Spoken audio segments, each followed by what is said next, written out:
How's it going, everyone? It's me, Lone, and today's video is going to be a little bit different. One, I'm trying to make it a bit shorter because I think my videos recently have been way too long. And second of all, I want to just have a bit of fun with it because in 76, I've been experimenting with a bloodied build. Yes, I'm still experimenting with my build. I think a lot of us do that. We're always, testing different things and trying different perk cards out, etc. And I'm trying something else out now. I want to see what I can do with a bloody build in Fallout 76. Now, mind you, I'm not completely disregarding my vampiric tank build that I've showed you in previous videos.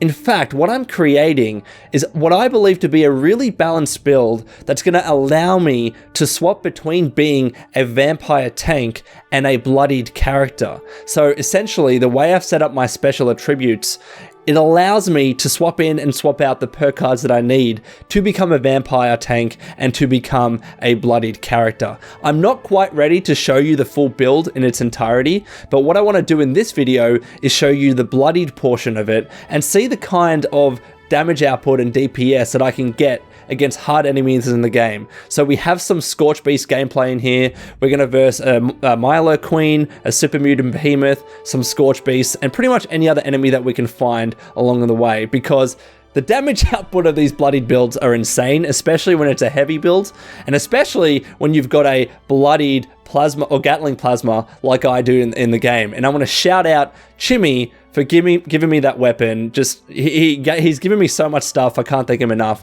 And I also want to give another shout out to SH Games. He's a YouTuber that gave me the inspiration to try out a bloodied build. I'll link his YouTube channel in the description below. So thanks to both of them, I really do appreciate it. But now let's get into the game and let's have some fun with this bloodied build. Alrighty, so as always, we're starting off at my camp. And by the way, if you are interested in me showing off my camp in a video, please let me know in the comments below. I'd be keen to know if there are any of you out there that would like that video, especially because I haven't shown off my camp to you properly yet in a long time. It's had some changes. I'm really proud of it. So yeah, let me know. And if you are interested as well, feel free to subscribe to my channel so you can be notified of that video when and if it is uploaded. But now let's show off the weapon that I'll be using in this video to showcase my bloodied build. I'm not going to show off my build again. It's not ready, but I just want to show you the damage output that I can get. So currently my health is at about 11-12%. I would usually go at about 19 just so Nerd Rage activates and I still have a bit of health. But regardless, it's at that, right? I was fighting ghouls earlier, I believe.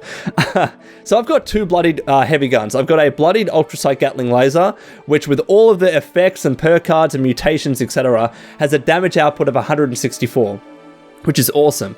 But my Gatling plasma has a damage output of 340, and this is the weapon that I want to use today against some really hard, heavy enemies. So we're gonna go, I think, find a Mirelurk Queen first, and then we'll go up from there. So let's do that. Alrighty, so we are here at Sunrise Fields, and there is currently a level 50 crowned Mirelurk Queen. This is a guaranteed spawn, which is why I came here. And again, I've got my Gatling plasma. It's coming after me right now. I'll show you. The damage output is at 340. Just making sure you can see that properly on the screen. So let's see how this weapon does against the Mirelurk Queen.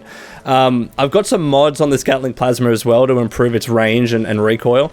So let's see how quick the kill is. I tell you what, that's not bad. That is not bad at all. Oh my god, those usually take me so long to kill. All right. So, what did you think about how it performed against the Mirelurk Queen? I think that was pretty good, to be honest. Those are usually fairly tanky. Let's move on to something else. I think we'll go do a Supermutant Behemoth now. So let's go there. Alrighty, so here we have a level 95 glowing Behemoth. Now, mind you, I do have Glow Sight maxed out, which gives me plus 60% damage against glowing enemies. So I'm going to shred this guy even quicker, I think, than the Mirelurk Queen. But they're pretty tanky. So let's see. We'll go close to this guy. Are you ready? Oh,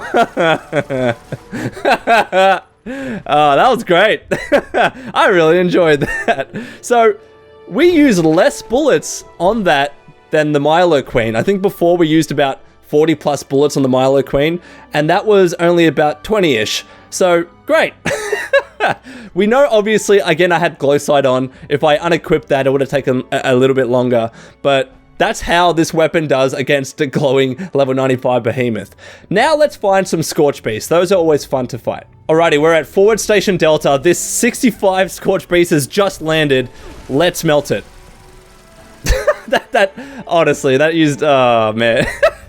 He thought he stood a chance. That's kind of cute. Alright, so that's what it can do against a level 65 Scorchbeast. And these enemies here are just annoying me. I'll give it a go with my Bloodied Ultrasight.